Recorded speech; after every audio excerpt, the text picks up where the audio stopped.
Мы эту встречу давно планировали с Маргаритой. Главная задача была в прямом открытом диалоге с абхазской молодежью. И Маргарита человек прямой, в самом почетном смысле этого слова. И, на мой взгляд, те откровенные ответы, комментарии по современной международной ситуации, по развитию отношений между Российской Федерацией и другими субъектами международного права, отношения между Россией и Арменией в современных условиях, между Россией и Грузией. Это все очень интересно, и поскольку Маргарита общается напрямую с людьми весьма высокопоставленными в Российской Федерации и, в общем-то, влияет на принятие решений, поскольку является человеком публичным, на мой взгляд, это очень важный диалог, и то, что наша молодежь имела возможность без всяких ограничений задавать любые вопросы, это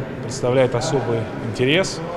В ближайшее время мы постараемся в Абхазском университете организовать еще дополнительные встречи с известными общественными деятелями и журналистами из Российской Федерации. И я уверен в том, что это будет такое очень правильное общение для того, чтобы молодежь получала информацию из первых уст, из первых рук и уже самостоятельно делала те или иные выводы по поводу того, что происходит в мире. Многие процессы, которые сегодня происходят, кажутся загадочными в известной степени, поэтому нужно больше информации для того, чтобы делать соответствующие выводы. Я думаю, что сегодняшняя встреча была очень полезной.